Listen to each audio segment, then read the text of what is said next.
Olá e bem-vindos ao Experimento 237, o seu cantinho aleatório do fandom.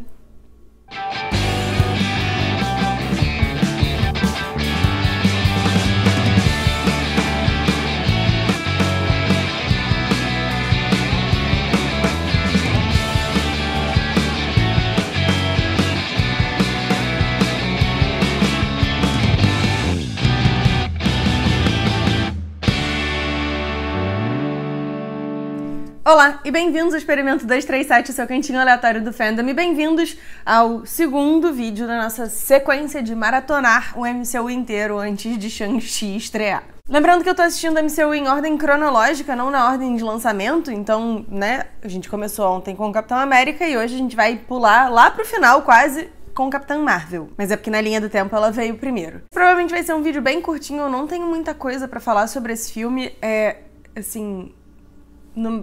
Eu tenho talvez duas grandes críticas a esse filme. Eu acho que ele foi lançado fora do tempo dele. Eu acho que ele tem muitas conexões importantes em termos de, tipo, a criação e estabelecimento da S.H.I.E.L.D., o próprio histórico do Nick Fury e tal.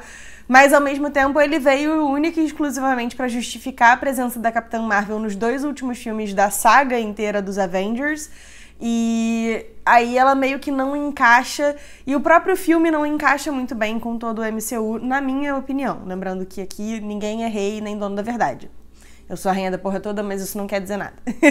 Além disso, eu fiquei com a sensação de que esse filme reforça um monte de estereótipo quando a gente pensa em personagens femininas empoderadas / poderosas.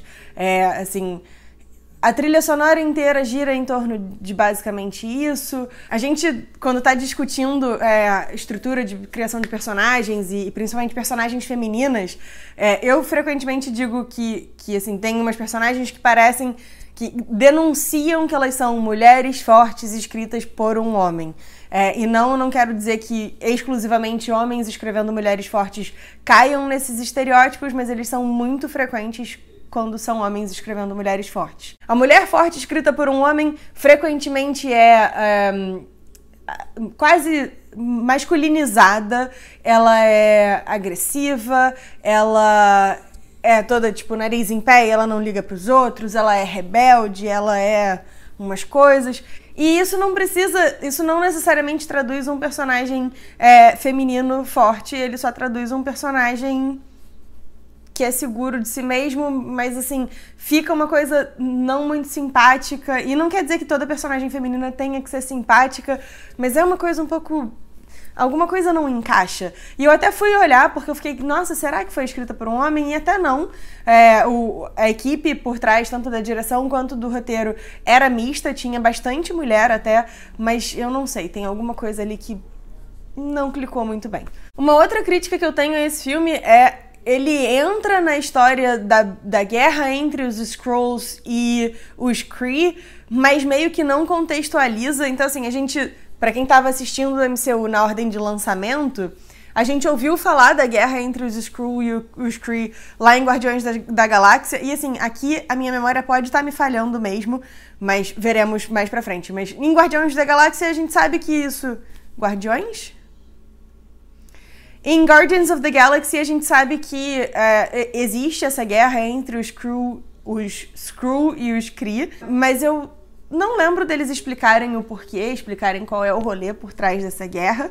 E esse filme também não explica, a gente só sabe que a guerra existe, a gente sabe que os Skrull estão fugindo, a gente sabe que os Kree querem impor a sistemática deles de governo, mas fica uma coisa um pouco solta e a gente deveria se importar com os Skrull, porque os Kree acabam ficando na posição de vilões, né, da história.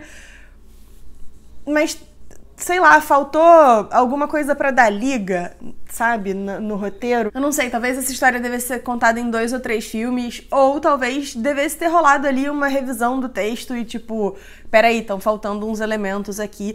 E olha que eu nem sou uma pessoa assim de tipo, tudo tem que estar explicadinho não e tal. Por exemplo, eu não sou uma das pessoas que acha que deveria ter explicado como que o Império voltou em Star Wars quando saiu o episódio 7. Pra mim é absolutamente suficiente a frase do Tyrell Crow que diz, das cinzas do Império surge a Primeira Ordem. Ali eu já entendi mais ou menos qual é o rolê. Mas esse dos Skrull versus os Kree ficou uma coisa meio tipo...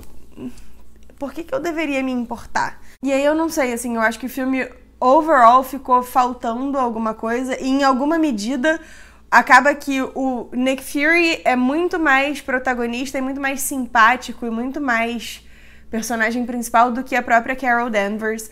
Pode ser porque ela é uma personagem que não tem memória e tá tentando descobrir quem ela mesma é e tal, mas a caracterização me pareceu um pouco irregular.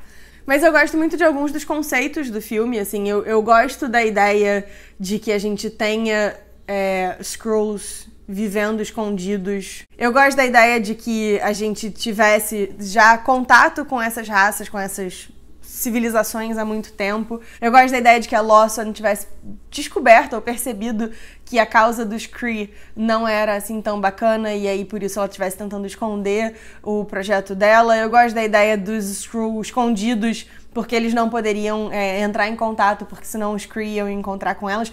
Uma coisa que não ficou clara pra mim de maneira nenhuma, e aí pode ser ignorância minha, porque eu realmente não li os quadrinhos e tal, tipo, minha leitura de Marvel é muito limitada, mas por que que os acusadores, por que que o Ronan tá envolvido nessa história? Porque, assim, sabe, tem uns pedaços faltando e acabou que eu não consegui me conectar tanto com esse filme quanto eu consigo me conectar com basicamente todos os outros filmes da MCU. O que é uma pena, porque eu realmente gostaria de gostar desse filme. Eu acho super importante a gente ter um filme com uma protagonista feminina. Eu acho a ideia da personagem da Capitã Marvel super maneira. Eu gosto das falas dela quando ela aparece e perguntam, onde você tava esse tempo todo, não sei o que, ela tipo, eu tinha outras coisas pra fazer, sabe, a galáxia não se resume à Terra. Tem essas pegadas, assim, da personagem que eu acho muito legais, mas alguma coisa da execução do filme solo dela não clicou pra mim. E esse filme incorre em uma das minhas maiores birras, e é um pecado que o MCU de modo geral comete, mas esse filme principalmente, como diabos a Capitã Marvel, que, né, é uma soldado e tal, e ela, no caso dela, ela inclusive foi soldado de, tipo, treinamento militar tradicional na Terra e tal.